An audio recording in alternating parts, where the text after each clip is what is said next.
हिंदुत्ववादी चेहरा म्हणून ओळख असणारे शिंदे सेनेचे नेते सागर बेग यांच्या अडचणीत मोठी वाढ झाली आहे। जहाल हिंदुत्ववादी नेता म्हणून ओळख असलेल्या सागर बेग आणि त्यांचा भाऊ सोनू बेग यांच्या विरोधात थेट आर्म्स ॲक्ट अंतर्गत गुन्हा दाखल झाल्याने अहिल्यानगर जिल्ह्यात एकच खळबळ उडाली आहे। याबाबत अधिक माहिती अशी: पीडित महिलेने दिलेल्या फिर्यादीनुसार सागर बेग आणि सोनू बेग यांनी बंदुकीचा धाक दाखवत तिला धमकावले।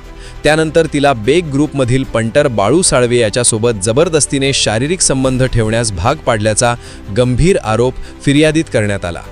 त्याचबरोबर एवढेच नव्हे तर बाळू साळवे याने वारंवार लैंगिक अत्याचार केल्याचाही आरोप फिर्यादीत करण्यात आला असून पोलिसांकडे प्राप्त झालेल्या तक्रारीच्या आधारे पोलिसांनी बाळू साळवे विरोधात बलात्काराचा तर सागर बेग आणि सोनू बेग यांच्या विरोधात संबंधित कलमांसह आर्म्स ॲक्ट अंतर्गत गुन्हा दाखल केला आहे।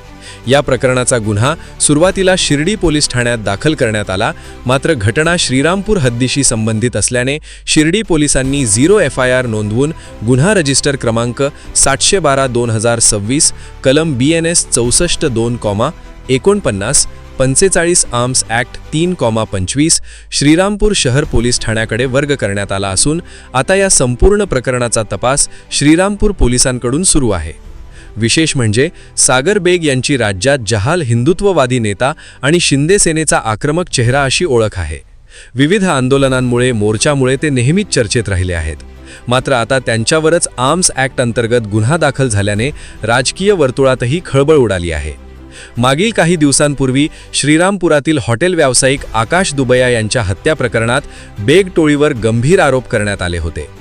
गुन्हेगारांचा आका म्हणून श्रीरामपूरचे आमदार हेमंत ओगले यांनी माध्यमांशी बोलताना सागर बेग यांच्यावर आरोप केले होते।